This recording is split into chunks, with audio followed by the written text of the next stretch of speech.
était une fois, dans un petit village appelé Ndiabo, niché entre les collines rouges et les champs de mil dorés. C'était un village simple où les gens vivaient de chasse, de pêche et d'agriculture.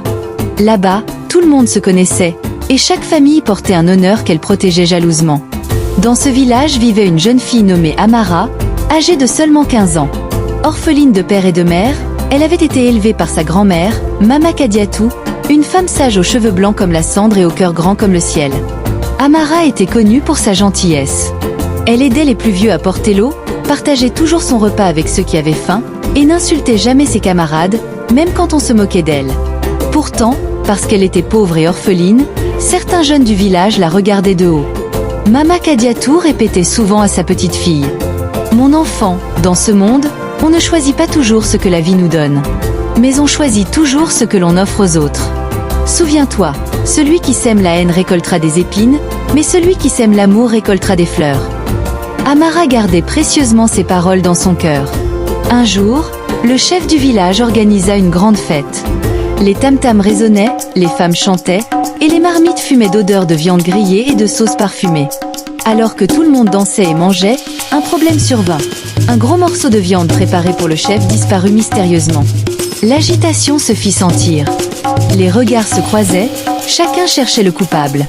Soudain, une des filles du village, jalouse d'Amara depuis longtemps, cria: « C'est Amara!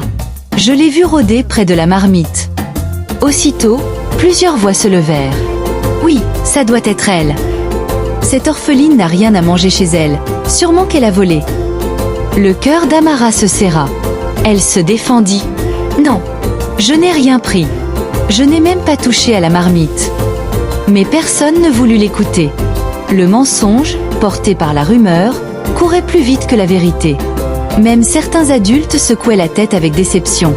Amara sentit la honte l'écraser comme une pierre. Elle rentra chez elle en pleurant. Arrivée à la case de sa grand-mère, Amara raconta tout en sanglotant. Mama Kadiatou l'écouta en silence, puis dit calmement: « Ne pleure pas, mon enfant. Quand un arbre est droit, même si on l'accuse de pencher, le vent finira par montrer sa vérité. Mais il faut que tu prouves ton innocence d'une manière que le village n'oubliera jamais. » Amara, confuse, demanda: « Mais comment puis-je prouver ce que je n'ai pas fait ?» Mama Kadiatou sourit mystérieusement et répondit: « Les anciens disent, la vérité peut se cacher sous la terre, mais elle finit toujours par sortir comme une graine qui germe. Fais confiance à la vérité. » Le lendemain matin, Amara prit un poulet vivant de la petite basse-cour de sa grand-mère et le porta sur la place du village. Devant tout le monde, elle déclara: « Vous dites que j'ai volé. Moi je dis que je suis innocente. Alors je laisse le jugement à la vérité. Si je mens, que ce poulet meure sous la terre. Mais si je dis vrai, qu'il ressorte vivant. » Sous les rires et les moqueries, Amara creusa un trou et y déposa le poulet vivant avant de le recouvrir de terre. Certains éclatèrent de rire. « Quelle folie! Elle veut nous faire croire que la terre rend la vie.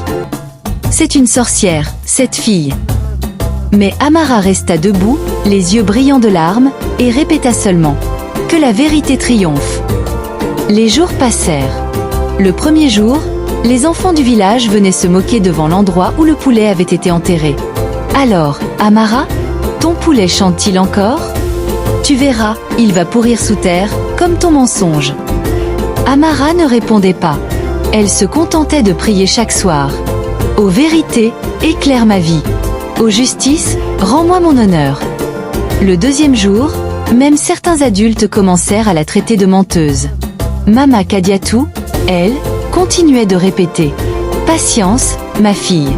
La nuit est longue, mais l'aube finit toujours par se lever. » Le troisième jour, alors que le soleil se levait, une rumeur parcourut le village. « Venez vite! Venez voir !» Hommes, femmes et enfants accoururent vers l'endroit où le poulet avait été enterré. Devant leurs yeux ébahis, la terre se soulevait doucement. Et soudain, un poulet couvert de poussière, mais vivant, sortit en battant des ailes et en poussant des cris stridents. Le silence envahit la foule. Personne n'osait parler. Les rires s'étaient figés. On entendait seulement le battement des ailes et le souffle du vent. Puis, du milieu de la foule, un jeune garçon éclata en sanglots et avoua: « C'est moi. C'est moi qui ai volé la viande.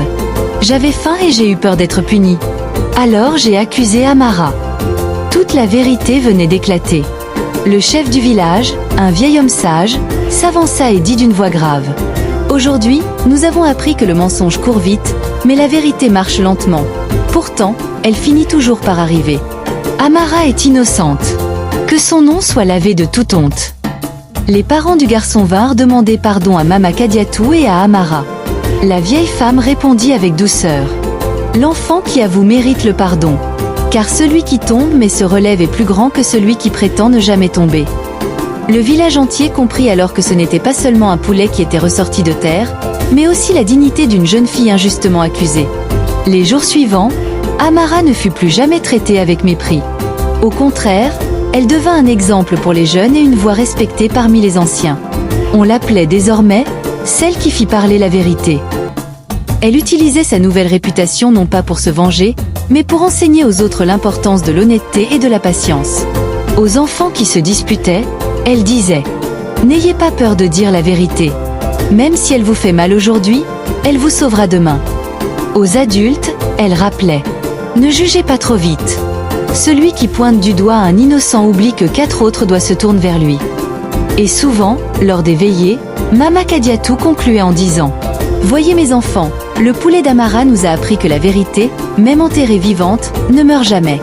Elle finit toujours par ressusciter. » Ce conte nous enseigne plusieurs leçons précieuses. 1. La vérité est éternelle. Elle peut être cachée, enterrée ou ignorée, mais elle finit toujours par triompher. 2. La patience est une force. Dans l'épreuve, Amara a choisi d'attendre au lieu de répondre par la colère. 3. L'innocence n'a pas besoin de beaucoup de mots. Parfois, un simple acte vaut 1000 discours. 4. Le mensonge détruit, mais l'aveu libère. Le garçon qui a volé a été pardonné parce qu'il a reconnu sa faute.